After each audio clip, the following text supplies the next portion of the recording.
because what they have said is misleading to say the least. So they have to come back again and explain that.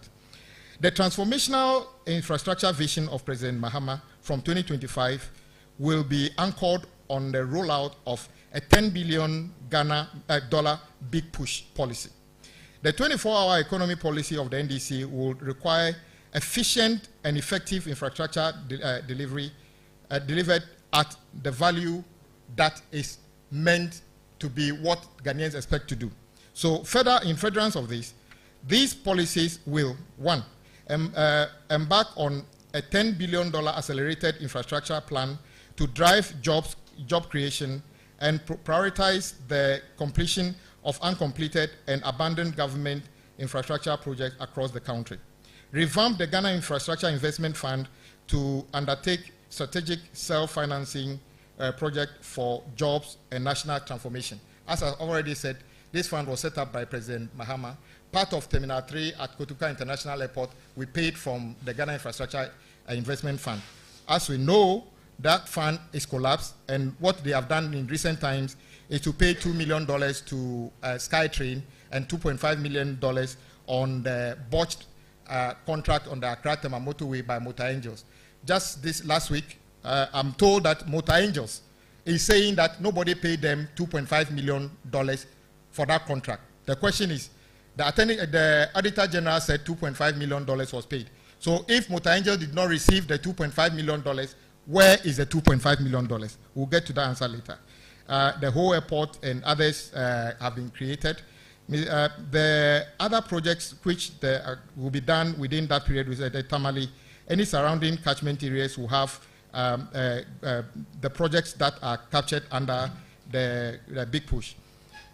Just to speed up because of time, the reconstruction and upgrade and extension of the Eastern Corridor rail line, which is an intermodal project, which will go through the areas that will tap the stranded assets of natural resources in the country. We know the Eastern Corridor would have those projects which will go to, how do you call it, the areas of bauxite and other things.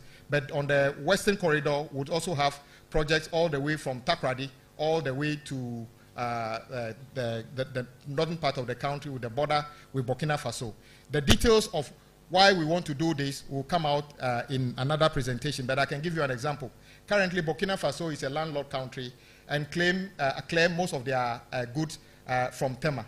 The understanding is that if we build an enhanced Takoradi airport and build a rail line from there to a location within our borders, then that could be a dedicated line for them to use. Provide an intercity light rail for Accra and Kumasi. Those details are also all in our manifesto because Accra is choked and there's no city in the world that has been able to deal with transportation by just leaving everybody on the road. There should be an alternative in terms of that. The rollout of an urban city system in Accra and Kumasi will be part of it. The development of the secondary Takoradi Western Line I've already talked about. The other projects that are critical to Accra, if you check the traffic data of Accra, there's a need for us to have a loop. This project has been a project that President Mahama has been working on even in 2016. That is to build a loop around Accra. So from where you see Saglemi currently, there will be a loop all the way to central region after Bujumbura. Basically, it's about 107 kilometers of road, which will basically mean that if a vehicle is coming from Aflau and is probably on the Trans-ECOWAS highway, is going to Côte d'Ivoire, you don't need to go through the traffic situation in Accra. You can detour and use the loop. This project will be a big transformational project. It will also provide opportunity for the city to start growing towards another place because currently you realize everybody is struggling to live within this area. That this road will provide the opportunity for Accra to grow to other areas because the infrastructure would have been there already. And so we call it the Accra Orbital Motorway, which is a key part of what President Mahama is promising. And then the Kumasi Orbital project as well, is also talked about, the Takrady orbital, the Tamale orbital, and other ones. My brothers and sisters, the other projects that we could talk about under the big push are a lot of projects. Many of them are in the manifesto. I'm talking about this more because I said that the aim of President Mahama is to provide transformational infrastructure projects. So he doesn't believe that asphaltic overlay over an existing road is a big talk to warrant why he wants to be president. It should be something that brings a new thinking, a new value to the people of this country. So many of them I can hand over to the media. In conclusion, my brothers and sisters, the NDC's record on infrastructure is unmatched, as I've already said. As we speak, there's a growing concern about the cost and value of infrastructure projects delivered under this government. A classical example is this. The NDC reconstructed the Awoshi-Pokwasi Road, which is a 15-kilometer road with an additional work on other roads amounting to 15 kilometers for around $120 million. The 15 kilometers is 8 lanes. So this idea that the Accra-Tema Motorway project is unseen before is neither here nor there. In any case, 4 of the lanes of the 10 lanes they want to build already exist, which is the 2 lanes going to Tema and 2 lanes coming to Accra. And I maintain the Accra-Tema Motorway remains one of the best roads in our country. I agree that portions are damaged, but the good thing is that those portions that are damaged are in concrete in expansion joints. You can actually remove those portions and replace them. And then you can build 2 slip roads by the side to increase the capacity of that road. The question is, even if you build Accra-Tema Motorway, 20 lanes on each direction, after you start and complete the motorway, where will you be going?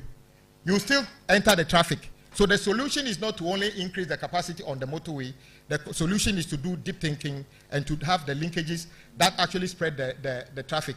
That is why you see that when you are going to Tema today, you don't see any traffic at the Tema end of the motorway again. Because once again, President Mahama did the Tema end of the motorway interchange, of which NPP is continuing, and I'm sure when it's completed, it will also enhance that. So the question is, when currently they said under the Motor Angels project, the project was PPP to be funded by Ghana Infrastructure Investment Fund. That fund is broke, doesn't have 1 cedi. And that project was $570 million for 19 kilometers. My brothers and sisters, the motorway itself is just 19 kilometers. It's the extension that will make it 27 kilometers. So how on earth is NDC able to do about 23 kilometers for $120 million? And we are now being told that 27 kilometers will have to be 570, which they brought to Parliament.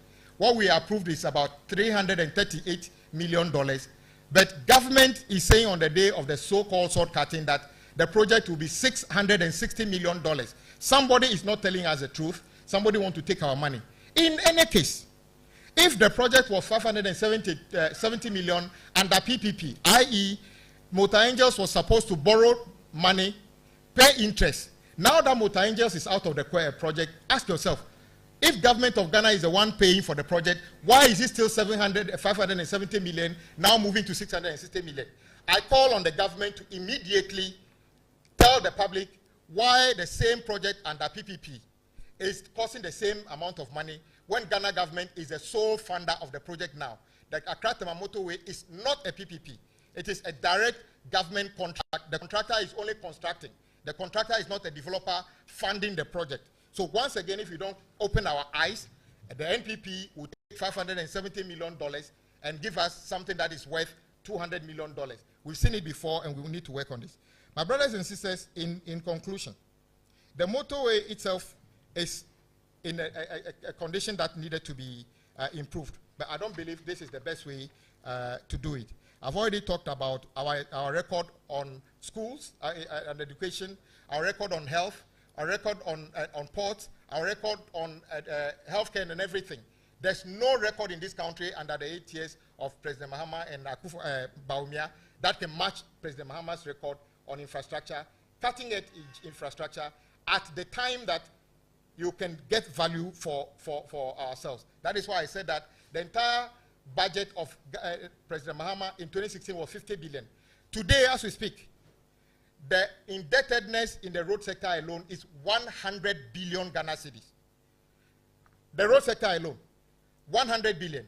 When in 2016, President Mahama, under an IMF program, was able to build the Tema Port, Ho Airport, Terminal 3 at Kotoka, start the phase 2 of Kumasi, Tamale Airport, and others. How come under this government, with $700 million, a billion Ghana cedis or so, they are unable to show any completed project started and completed?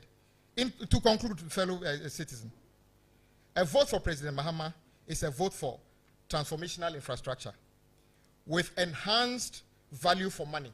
I insist on value for money because the fact that you have awarded 100 billion cedis worth of project does not mean that we should be clapping for you, because the value of that could just be 1 billion. And I believe a vote for President Mahama would bring more infrastructure projects, create jobs, and enhance the 24-hour economy. And that is why I encourage everybody, vote for President Mahama and vote for all the parliamentary candidates of NDC around you to make sure that we get back to a stage where infrastructure means well for the people of this country. Thank you very much for the opportunity.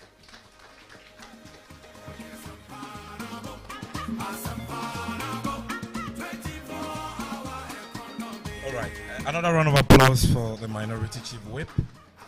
And, you know, it's very irritating and annoying these days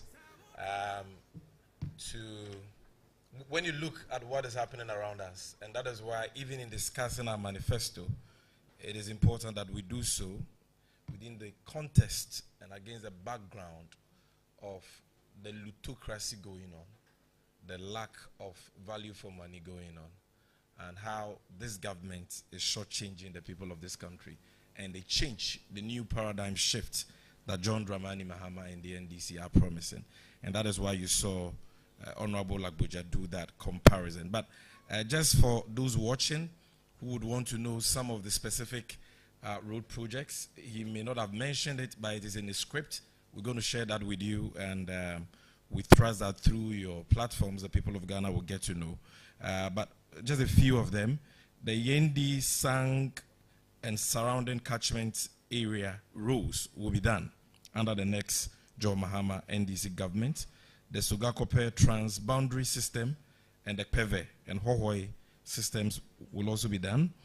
Savelugu, Pont Tamale, Diari, and surrounding areas, we're also going to work on that.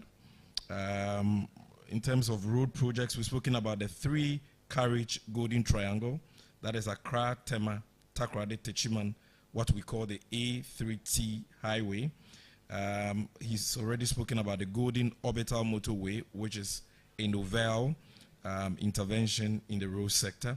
But aside that, will be the Western Corridor, Elubo to Enchi to Sunyane, my hometown, to Wa to Hamele Road. Then the Pumakum, Boko, Boga, Tumu, Wa Road. Then Tamale to Yendi Road, Tamale, Daboya, Busunu, Sola, Chache Road. Then Sako, Nakpanduri, Bunkrubu Road. Then Yendi to Saboba to Wapuli, Tripoli. All these road projects are captured black and white in our manifesto. In Kwanta to Pasa, for our brothers and sisters in the OT region, that one too will be worked on. Abrui, in Sawam, Adeso, Bodriase, Agona Swedro to Mankesim Road, Bunkrugu, Nankpanduli, Walewale, Bawumia's hometown, which he has abandoned, to Riase to Wa Road will also be done. Brekum, Sampa, Banda Inkro, New Longoro, Kintampo, Prime will be done. Then Agogo, Dukosein, Anyinufu, Seneso, Atebubu Road will also be done. Keta, Denu, Ho, Have, Pandu, Urawura to Dambai Road. So here also, Yamikra and Crown Kwanta, Doma Hinkro. Then Chariburi, Bumbunu Road. Then Kumasi to Anyam Kwanta to Cape Coast Road. Then Asikuma, Anum, Gemini Road. And Abakrampa to Asumdwe Road. So these are specific road projects that the NDC is committing to. Very strategic, very critical to the transformational agenda of the NDC. Now, ladies and gentlemen, at this stage, we're going to take another presentation on an issue that is very dear to the hearts of many Ghanaians, an issue that is very dear to the heart of President Mahama and especially our vice presidential candidate, Professor Nana Jenu-Poku-Agyeman. It's about business development. What will the next NDC Mahama government do to empower businesses, to support businesses, to create a congenial atmosphere for businesses to thrive, and through that, create sustainable, decent, well-paying job for the teeming unemployed people of this country. And to address that, address us on that is a spokesperson for business development, our sister,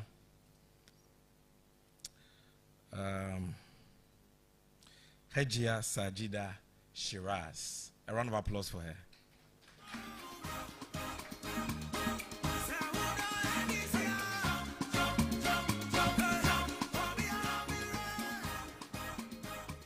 Good afternoon, ladies and gentlemen, esteemed comrades, ladies and gentlemen of the press, citizens of Ghana. My name, as he said, is Hajia Sajida Shiraz, and I'm the spokesperson for business development, trade and industry. The NDC 2024 manifesto, which seeks to reset Ghana, as you know, is anchored on jobs, accountability, and prosperity. This makes business development for jobs a priority for the incoming NDC government. Ladies and gentlemen, we all bear the brunt of the unprecedented crisis Ghanaian businesses are facing today.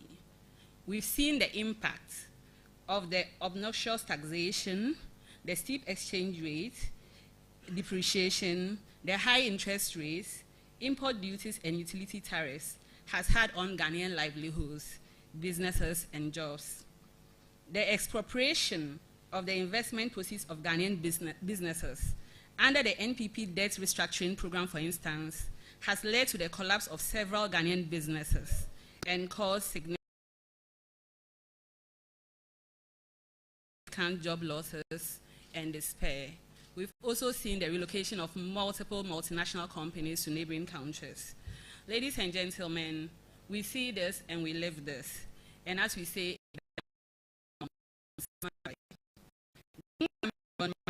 NDC government, members of the press, in response to these exigent issues, that sets out to create a congenial business atmosphere and restore investor confidence, and to expand the indigenous entrepreneurial class by supporting Ghanaian-owned and led businesses for job creation. First, we commit to ensuring a stable monetary and macroeconomic environment for businesses to thrive. In furtherance of this, the incoming John Mahama government promises to ease the tax burden on businesses by scrapping the COVID levy, the e-levy, and the emissions levy, among others. We intend to rationalize import duties, fees and charges, and to reduce the cost of doing businesses. We will provide tax incentives, financing support, security services, and cheaper and reliable power for businesses operating under the 24-hour economy. We intend to provide tax breaks and low-cost financing for strategic startups and micro, small, medium enterprises. In consonance with this, we will exempt new small businesses from paying corporate and personal income tax for the first 2 years after incorporation.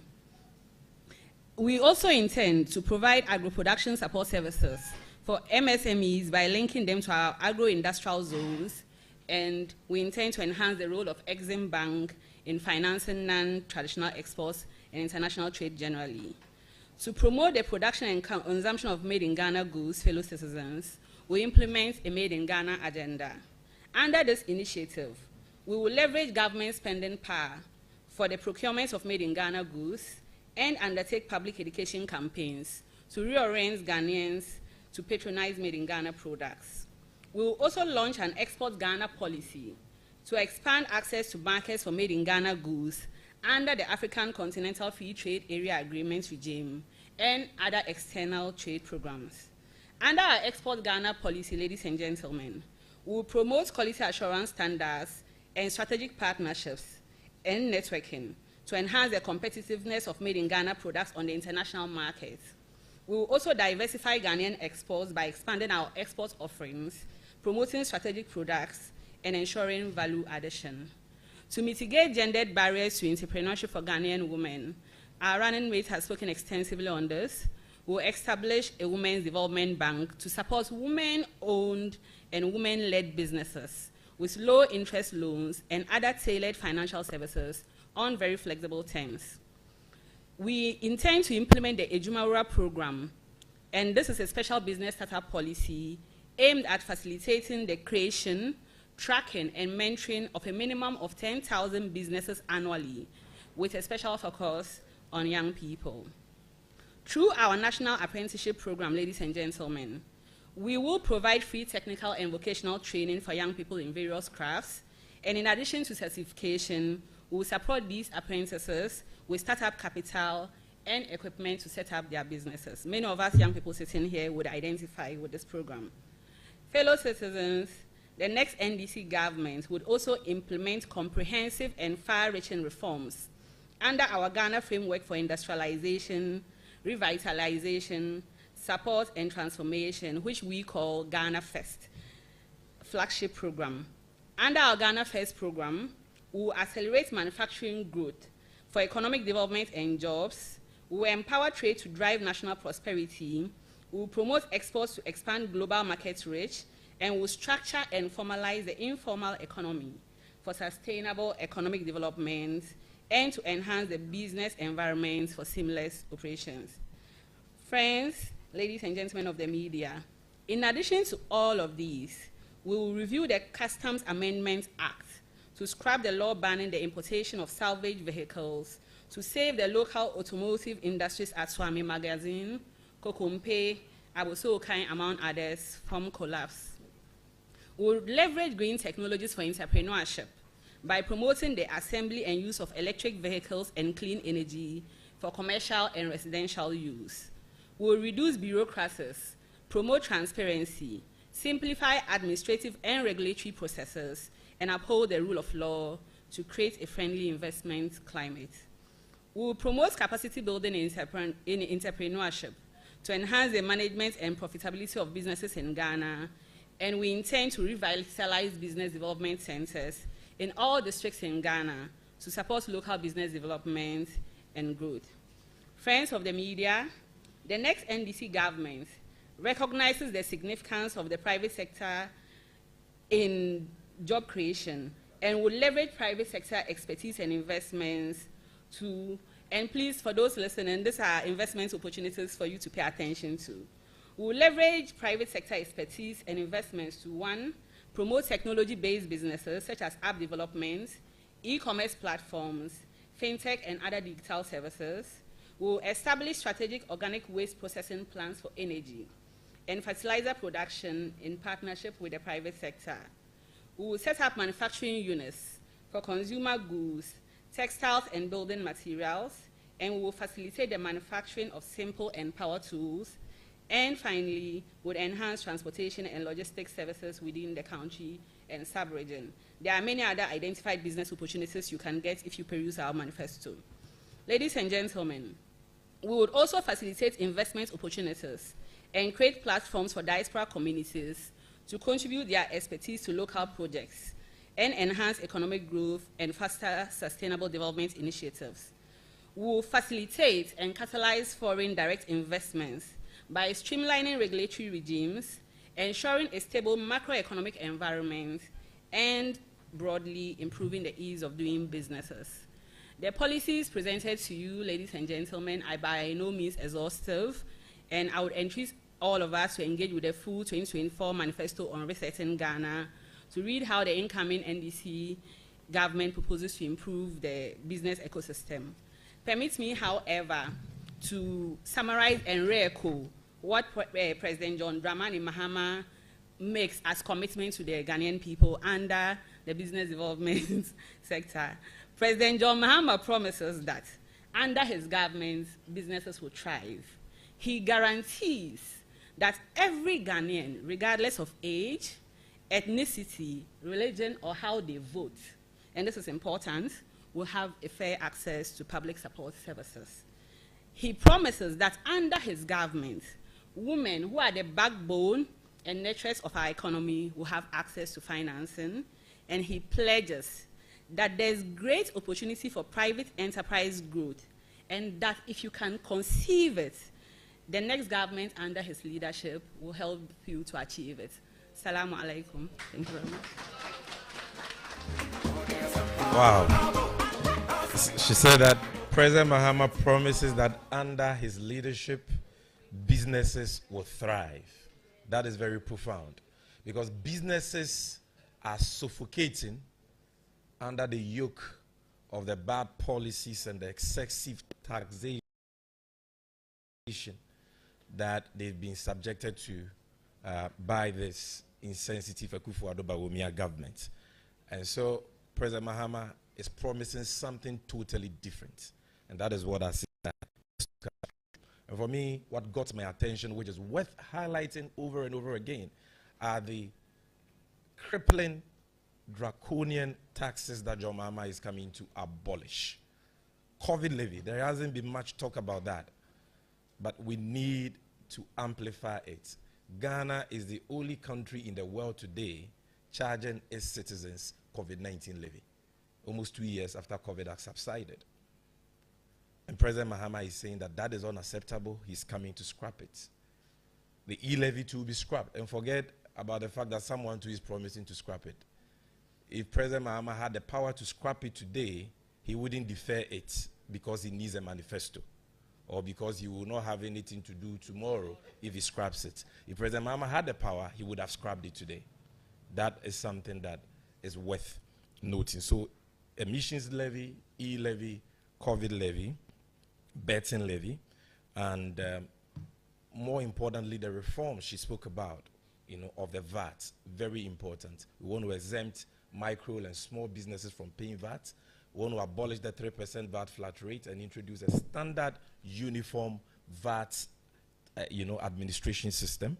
And the sweetener is a 2-year tax holiday for new micro and small businesses, because we want them to have a certain respite, sound peace of mind, if I can put it that way, to establish themselves properly before they begin to pay corporate taxes and personal income taxes. And these are policies that we believe will create the necessary congenial atmosphere for businesses to thrive. Because let's face it, Nivea is gone, Lipton Tea is gone, Big Pen is gone, Glovo is gone, Jumia Foods gone.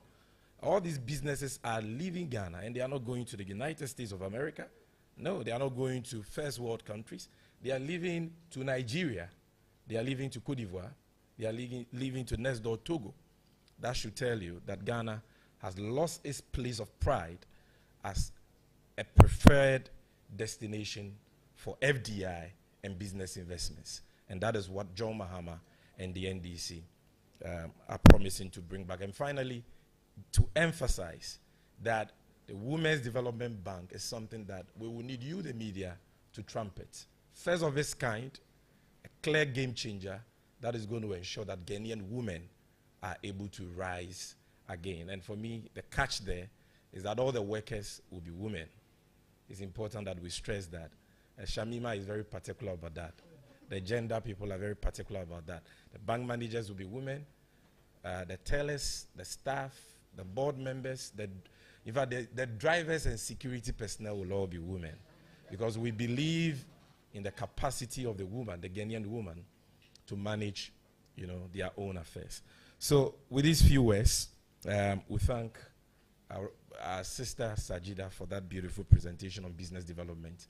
We are now moving to the last subject for today, a very important subject, because you can have all the brilliant policies, all the far-reaching, well-thought-through policies for infrastructure development, for business development, and what have you. But without good governance, without combating and controlling corruption, you will go nowhere. Because that actually is our bane. Waste, profligacy, opulence, greed, selfishness, naked thievery, and corruption. And John Mahama is promising a new paradigm shift. You heard him speak about some of the key policies that he'll be rolling out to promote good governance and to combat corruption. But today, the Son of Man will be taking us into the details of our policies. You know who the Son of Man is? The ranking member for scandals and the member of parliament for the good people of North Tongue. I think he's doing a yeoman's job, not only for his constituency, but for Mother Ghana. With a round of applause, let's welcome Honorable Opilio Chablakwa to the microphone.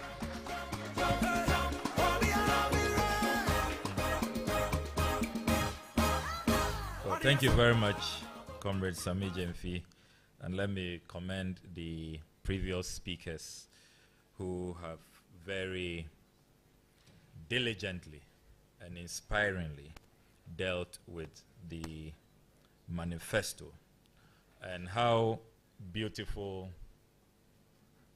is it to observe that we in the NDC, we continue to engage the Ghanaian people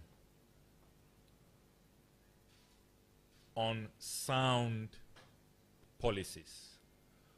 We are a party of ideas, and anytime we are engaging the Ghanaian people, it is about our manifesto. We do not go into hallucinations about who is killing what pastor, who is demolishing mosques, and all of that. We don't engage in those hallucinations. We speak to ideas, we speak to our manifesto, and we speak to the forward march of our country.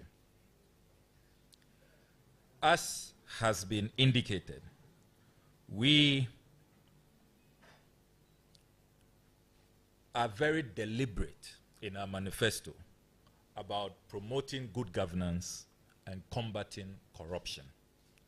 All of what has been discussed, if we do not have a leader who will anchor every other sector, every other policy proposition on good governance, we cannot achieve our objectives. Without good governance, corruption will reign supreme, nepotism will be the order of the day, cronyism will run amok, and opportunities that must come to all Ghanaians will be denied the people of this country. Only a few will benefit. And that is why we in the NDC are talking about resetting Ghana. Our manifesto is anchored on resetting Ghana. Those who are talking about an upgrade, what upgrade simply means is that we want to come and worsen the current debilitating conditions. We want to come and worsen your plight. How can you upgrade corruption? How can you upgrade state capture? How can you upgrade cronyism? How can you upgrade nepotism? How can you upgrade hardships? How can you upgrade economic crisis? What this country needs is a total U-turn, a total overhaul, a total reset. That is why throughout the nook and crannies of our country, the NDC manifesto has been so embraced, so welcomed. I was observing recent polls that you in the media have been carrying out on which of the manifestos offers hope, which of the manifestos do the Ghanaian people believe will be transformative and response to the needs of the people. And I'm not surprised that all the polls, overwhelmingly, the NDC manifesto has emerged victorious as a manifesto that resonates with the people.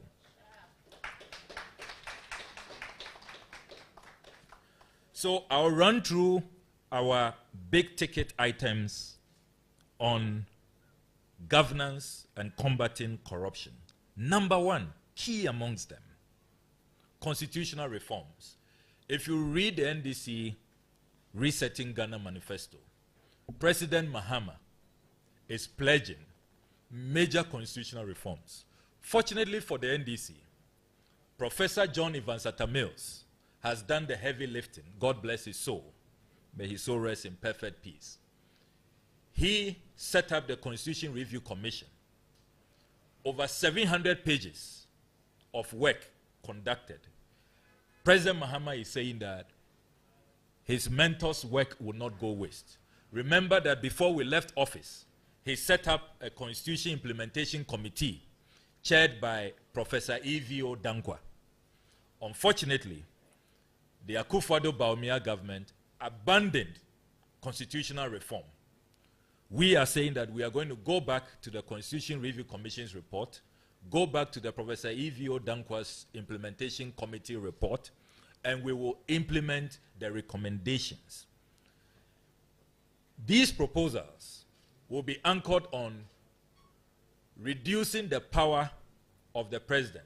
Many experts, many governance analysts have decried the overbearing nature of the Constitution, which creates an imperialist president. A president who has so much power and is virtually uncontrolled. It is only in the NDC that you can find presidents who will say that even though the Constitution gives us so much power, we want to curtail those powers. So Professor Mills set up the Constitution Review Commission. President Mahama set up the Constitution Implementation Committee. And again, President Mahama is saying that he is going to go back to constitutional reforms, conclude the work that was started. I'm really glad about that. Some of the things you will see at the end of this constitutional reform process is that, for example, we are going to have MMDCs elected. We are no longer going to appoint them. For example, you are going to see at the end of this constitutional review process that Parliament is going to be strengthened. That constitutional provision which says that majority of ministers should come from Parliament is going to stop, so that you decide. You either want to be a legislator or you want to be an executive. The president is also then going to have a free hand to appoint ministers from everywhere. Best brains, best expertise to help him develop this country. He is not going to be restrained because of the constitutional provision. Key amongst the constitutional review items that you can expect is that President Mahama is saying that we are going to take a second look at Article 71 of our Constitution. So ex gratia will be abolished. He does not believe that we should continue with this practice of ex gratia to a few Article 71 office holders. And in the process, he is going to put together the Presidential Emoluments Committee, combine that with the Fair Wages and Salaries Commission. So we have one body. So we don't have two classes of workers in our country. Article 71 workers who are treated specially and differently, and then the rest of the Ghanaian workforce. So these are some of the key highlights that you are going to see at the end of the constitutional reforms that are going to take place under incoming President John Dramani Mahama, inshallah. When you also read the manifesto, President Mahama is promising a new paradigm of ethical and incorruptible leadership. He says that he is going to lead by example. So the fight against corruption is not going to be fighting the corruption of my predecessor. Everything that happens by my appointees, I am a clearing agent, so I don't see it. President Mahama is saying that he will not be a clearing agent. He will expect the highest standard of ethical and incorruptible leadership. If you cannot meet that gold standard, then you have no business serving in his government. And I think that we have to applaud President Mahama for that. President Mahama is also saying that he is going to drastically reduce the size of government by appointing not more than 60 ministers. And you've heard him say this time without number. He's very passionate about it. In addition to that, if you read our manifesto, some people had 60 and then they ran to go implement, to go and announce 50. When they are the people with the worst record under this fourth Republican dispensation, appointing over 100 ministers. But you see, they just stop at 50 ministers. We go beyond. The NDC manifesto is saying that we are going to streamline and realign the government. There is no reason why we should have a separate ministry for railway and transport, a separate ministry for sanitation and local government, separate ministry for tourism and chieftaincy. President Mahama is saying we are going to do major realignment, streamlining of all of these ministries.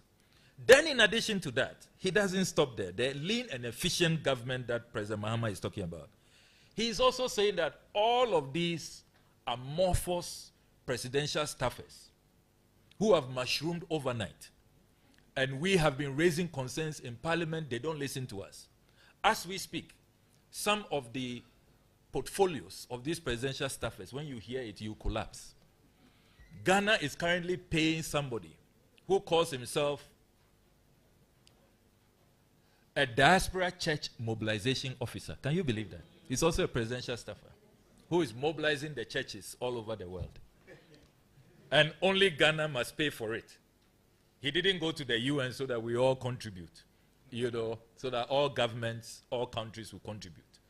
Only Ghana is paying for a diaspora church mobilization officer. Ghana is paying somebody at the presidency called an ambassador for diaspora youth affairs. Can you believe that? When we have a foreign minister, 2 deputies, we have 63 diplomatic missions across the globe. Yet we have to pay somebody at the presidency to mobilize the youth in the diaspora. President Mahama is saying that he's going to cut out all of this waste, all of these amorphous and nebulous and totally useless positions are going to be removed. And he's going to run the most efficient and lean government in the history of our country. The other thing that has excited a lot of Ghanaians under the governance thematic area of the manifesto is oral, Operation Recover or Loot. President Mahama is saying that the next NDC government is going to ruthlessly and uncompromisingly pursue accountability by launching inquiries and forensic audits with the view of recovering all the loot. So we are serving a clear notice to all those looters who think that they are going to keep the loot. The Ghanaian people are saying that they are going to vote for the NDC so that we will recover all the loot. And I can quickly run through a few of the obvious targets. Those who are keeping our $2 million under the guise of coming to deliver a sky train, and you heard the chief whip talk about it, and failed to deliver, they should very quickly, as soon as the election results are announced, if they don't want oral officials, Operation Recover All Loot officials, and I'm lobbying hard to be part of that team with Basitali, you know, as my deputy. We are lobbying very hard. If they don't want any trouble with the Ghanaian people, they should just prepare to refund our $2 million for that very dubious SkyTrain project. You are even struggling with your railways. Land, you are nowhere. And then suddenly, you say you are moving into the skies. Just a scam. Then those shonky sheikhs who came here, that they are coming to give us Sputnik V vaccines. And the former health minister, Ajimamenu, said COVID, he was so confused, he wasn't thinking straight. So he allowed those shonky sheikhs to deceive him. They should prepare. Our $2 million will have to be refunded. As to how a Russian-made vaccine, we could be roaming, the Akufo-Addo government could be roaming in Dubai for sheikhs to provide those vaccines, remains a mystery. Then Carrie Summers, who is keeping our $6 million under that National Cathedral scam, he should also prepare to refund that money. Ejapa, $12 million. Pualugu, $11.9 million. Motor Angels, $2.5 million.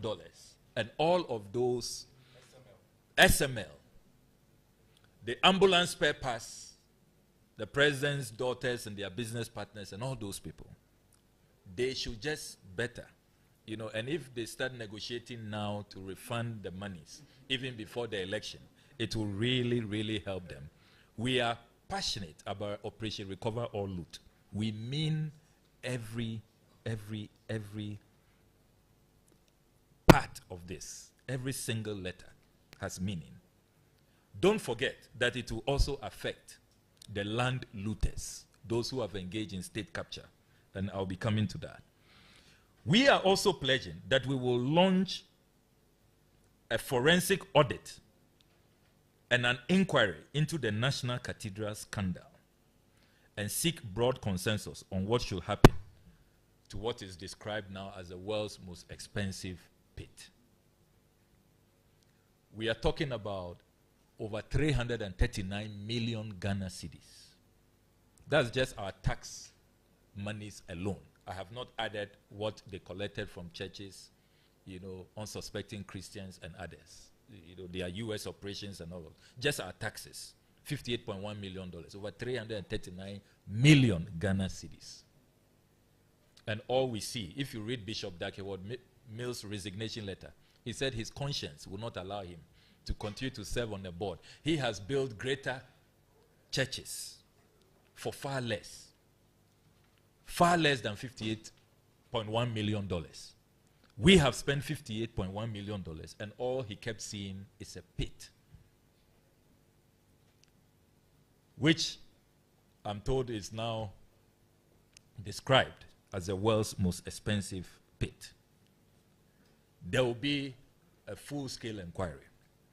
Then don't forget all the demolitions that occurred because of this National Cathedral. So there are so many aspects to this puzzle. That double identity pastor who's also keeping at 2.6 million cedis, Kusi Boateng, Kwabena Edu-Jemfi, all of those parts of this hydra-headed scandal will have a special inquiry on that. I mean, when you deceive God, you deceive the clergy, and you deceive the Ghanaian people, you must face a special consequence for that. And you can expect that the next NDC government will do just that. The manifesto also pledges that there will be forensic audits into all the scandals that have occurred. And you know it's a tall list. So you name them, whether it's the COVID-19 management scandal, SML, Ijapa, Masset, PDS, Skytrip, Pualugu, appearance fees, the ambulance spare parts, the illegal sole source contract, all of them. It's been a government, Cecilia Dapa, it's been a government of one day, one scandal. We will go into all of them. On our campaign train, we meet many people who tell us that we are voting for you just because of accountability. And that is why our manifesto is resetting Ghana for jobs, accountability, and prosperity. So accountability is key. The others are running away from accountability because they have been neck deep in plunging us into this quagmire. We are going to demand accountability. Our manifesto also is proposing to ruthlessly end the menace of Galamsey, which poses an existential threat. As we speak, Ghana Water Limited have put out statements that at this rate, in the next few years, we'll have to import water. They say the Pra River is gone. The turbidity levels are at a level that does not even allow them to treat water. So as we speak, central western region, parts of Greater Accra, water crisis. Only the NDC manifesto is pledging a ruthless combating of this menace, which poses an existential threat. Clearly, when you listen to the Western Regional Minister, you listen to MPP parliamentary candidates and MPP stalwarts, their regional chairman and all of that. They are complicit. They are neck deep. And I listened to Mr. Erastus Donko this morning, and he said that, look, it is the ruling party officials who have just made this fight worthless and useless, because they are complicit. They are the real people who are behind the Galamsey menace. You need a new government that will come and confront this menace, because it doesn't make sense. A whole government with a national security apparatus. You have DISEX, MISEX, RECSEX, all the security councils, DCs, regional ministers, police commanders, NIB officials, national security operatives, and all of them are saying that they are helpless because of unarmed Ghanaians. Even if they are armed, can they match the billions that we approve in Parliament every year for national security? And see where we are. See where we are. Look at how our river bodies are looking. Apart from the Volta River, all our rivers are gone because of Galamsey. A deceptive president who told us that he was putting his presidency on the line. Apparently, nothing was put on there. There was even no line.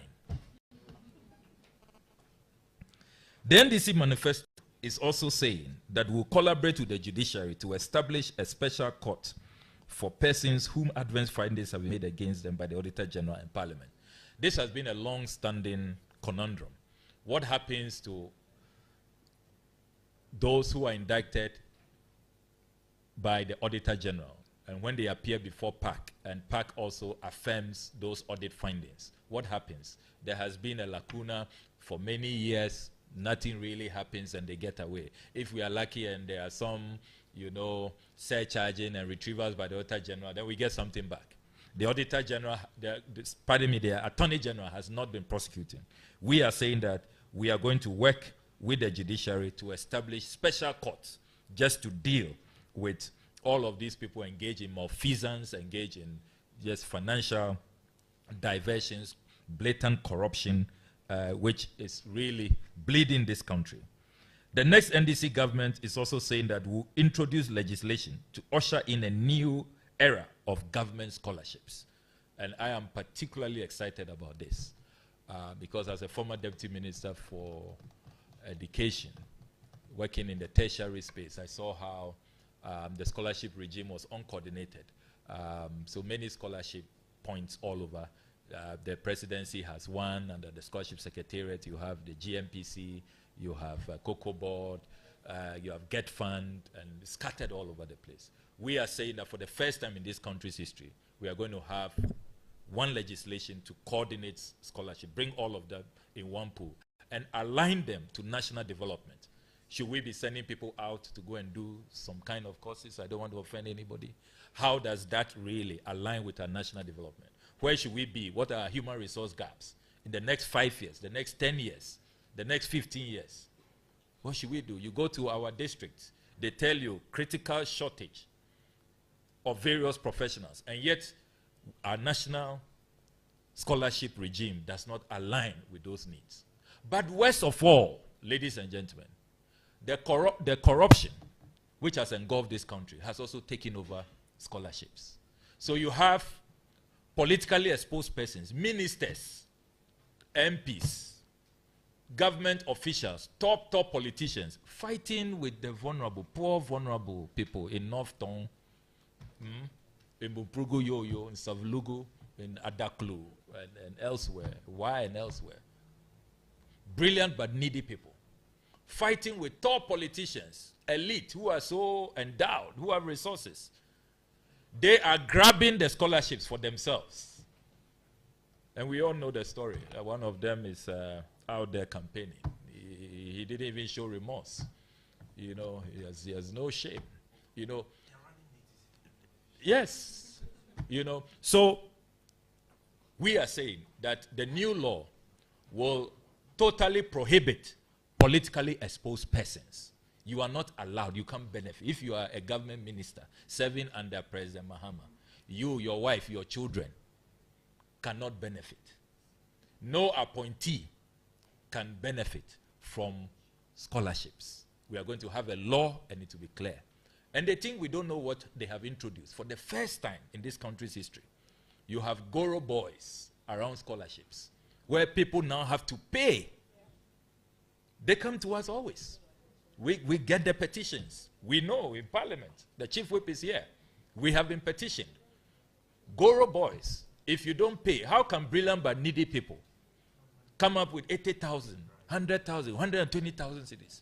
I mean, the corruption, it has no limits. It has no conscionable levels. Even poor, vulnerable people, they are exploiting them. So we are saying that, look, enough of this madness. We are going to have a new law to regulate scholarships and make sure that the scholarships are reserved for the poor, the vulnerable, needy but brilliant, and those who are going to pursue courses that align with our strategic national development objectives. Then we are also saying that we are going to wage a ruthless war against state capture. We are going to have a new piece of legislation that will prohibit politicians from buying state assets. We have had enough. Enough is enough. Cabinet ministers wanting to buy our hotels. Some of them die in their will. You see our forests in their will, our Ramsar site. They are willing it to Wafasi forever and all of that. We are saying enough is enough. We are going to ban all politicians from buying state assets. Then this part of the legislation also excites me. The legislation is going to make it compulsory for Ghana to have a national assets register. So all our lands will be on that register. You have heard us in Parliament. It is, and fortuitously, it was the Honorable Agboja who asked that question in February 2022, more than 2.5 years ago, asking the lands minister, the state of our public lands, who they have sold to, how much they sold it for, if any are left. Up to now, it's been such a tussle. They say they don't have the data. They don't really, they are still compiling and all of that. It's a tedious exercise. Yeah. And yet,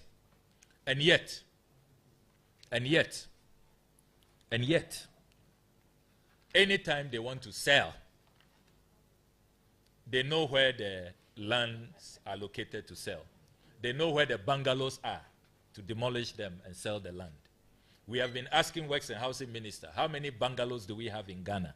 They can't tell us. Those of you who follow the proceedings of the Assurances Committee. So we are saying that enough of that. We are going to have a national assets register. Everything that belongs to Ghana belongs to the Ghanaian people, you and I. Whether hotels, forests, Ramsar sites, lands, cars, everything, it will be on that register. And then all of us can protect it. The reason why some of these politicians don't want to have this register, don't want to publish the list, is because they don't know, they don't want you to know what is a state asset, so that when they are selling them off cheaply, you will not be able to know. And for those of you who have followed our latest exposés, if you think that these policies are not important, just follow our latest exposés and see what we are losing. Did you follow the latest expose on the cantonment's lands? The lands at Lawales, AU village. You saw how cheaply they sold them. Can you believe cantonment's land? They were selling a plot for just 183,000 Ghana cedis. Can you believe that? And if you see the top officials, I've published the list. Nobody can challenge that list. Kate Jemfua, she bought hers 31st August 2022, the MPP Women's Organizer. Ibrahim Mohammed Awad, then Minister of Tourism, 30th November 2020. Governor of the Bank of Ghana, Dr. N.S. Yedu Addison, 31st August 2022. Elsie Adoawaji, Deputy Governor, 27th August 2020. Maxwell Opoku Afari, Deputy Governor, Bank of Ghana. He bought his from President Akufo-Addo, 31st August 2022. Joseph Boahi Edu, the CEO of COCOBOD, bought his from the President, 30th October 2020. Dr. Janet Ampedu-Fofie, Chairperson, Presidential Emoluments Committee, also bought hers from President Akufo-Addo on 29th June 2022. Kwabna Mante Jek Tenyako, Board Member, Ghana Airport Company, President Akufo-Addo's appointee, bought his from President Akufo-Addo on 22nd October 2022.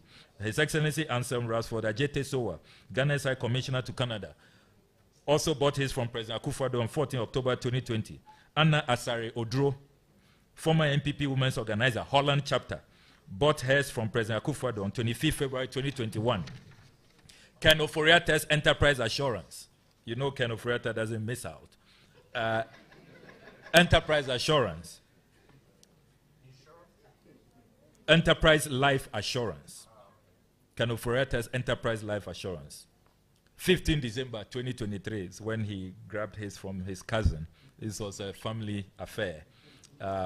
Then you have Georgina Wood on the list. 50 October 2020, you have the president's appointed board chairman at SIC at the time, 14th October 2020, Kwesi Abuaje Etua. You know, this is what is going on. And if you see how much people are paying, 183,752 Ghana cedis, so less than $11,000. Meanwhile, on the market, the open market, they are telling me that it's between $700,000 and 1 million Ghana cedis for a plot. Dollars, pardon me, $700,000 to $1 million. So, if you look at the exchange rate, they are grabbing this for less than $11,000. This is pure donkomi, what they call donkomi. It's just a giveaway. And what makes matters worse, they don't add. If I tell you how many MPP people have called me, top, so this thing, so are they still selling? How do they even sell? I mean, how come some of us, we are also in the government, we don't hear about it? You know, even some of their own members. So this is tight, you know, knit. This is insider is real kokofu. They won't pass you. You won't hear about it, you know. We are saying that enough is enough. We are going to prohibit and abolish all of these things. I'm going to run through quickly so that we can take your questions. For journalists, we are also heavy on your welfare. We are saying that we are going to repeal all anti-press freedom laws and reverse the current climate of fear, intimidation, harassment, and safety, as well as broadening the frontiers of media freedoms and development. So all of those anti-press freedom, that press freedom legislation they've been using in the name of you have caused fear and panic and others, and then you are picked up by national security. Remember what your colleagues Caleb Kuda and others went through. Manasseh Azuri had to flee this country on 2 occasions, to South Africa and to Germany. We are saying that we are going to stop that. We'll revisit the Media Development Fund so that working with GJ, the NMC, you can get financial support to enhance your career. So we are not going to be bribing journalists so that they can't carry out their work fearlessly and advance the cause of democracy as operators in the fourth estate of the realm. We will transparently have a media development fund which will seek your welfare. And we've done it before in our last government. We're going to do that again. Working with your leaders, your fraternity, will have a very transparent mechanism of assessing the fund. Then we also say we are going to reopen investigations into the major unresolved cases, including the Ayawaso West Wuogon election violence, the 2020 election killings. You've noticed that it's one of the very solid grounds that our national chairman and our national executives have provided the Peace Council, 6 grounds, and top amongst them, the 2020 election killings. There ought to be justice. And we are saying that we will not forget about the families, the relatives of those 8 people who were killed. We will reopen investigations, and those who did that must face the full rigors of the law, including other unresolved murders. Your colleague Ahmed Hussein Swale, it's become a cold case. The government doesn't appear interested. We are going to reopen that. Others like Silas Wolochame, who was killed under very gory circumstances. We're going to reopen all of those killings. The next item, as I prepare to run up, we are also saying that we are going to amend the Public Procurement Act to stop the abuse of single sourcing. And we mean this. Those of you who have read the 2023 Auditor General's report on cocoa roads, you will be most scandalized. the Auditor General discovered that the Akufo-Addo-Bawumia government, who in opposition, promised, and they put out statements, tweets, Facebook posts, that the era of single sourcing, sole sourcing is coming to an end. Will you believe that it is now rather the dominant procurement method? The Auditor General discovered that 87% of cocoa road contracts were single source. Can you believe that? 87%. Only 13% were competitive. Single source, which should rather be the exception. Under this government, it is the norm. Can you believe that? And the Auditor General didn't stop there. He decided to compare values. And what he found out, he was so shocked. The Auditor General discovered that when you compare the 13% awarded competitively with the 87%, the 87% contracts were 3 times bloated, inflated, 3 times, 300%. So if we paid for 10 kilometers of road, we could actually have gotten 30 kilometers. Now, you know what makes this even worse? Dr. Mahmoud Bawumia's brother, Abraham Bawumia, was at the center of this scandal. His company, Resource Access Limited, the same day they gave him 2 major single source contracts. Same day. In the morning, then they called, no, it's not enough. The family needs more. Come for another one. Can you believe that? The people who said, and at the time, President Mohammed's record was just around 20% to 25% single source. Now, Auditor General, not me say or not Sami Jemfi, it's not the NDC Communication Directorate. Read the 2023 Auditor General's report. 87%. So these days, you don't hear Bawumia any longer talk about dealing with the abuse of single sourcing, because the family is at the center. He and his brothers, they are looting like there's no tomorrow, with royalties paid to Kennedy Japan. They are looting like there's no tomorrow. The NDC manifesto also pledges to usher in a new dawn of foreign relations to enhance the image of Ghana and protect diplomatic enclaves as required under international law. We are saying that we will sanction perpetrators who demolished diplomatic properties belonging to the Nigerian High Commission and the Bulgarian Embassy.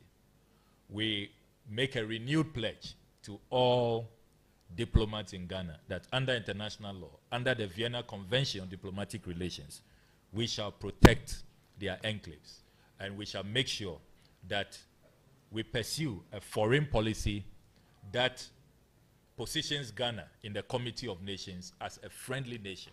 We will not be, President Mahama will not be caught snitching on neighboring countries and virtually taking sides and engaging in diplomatic engagements and forepower which will undermine the stability, the security of our country.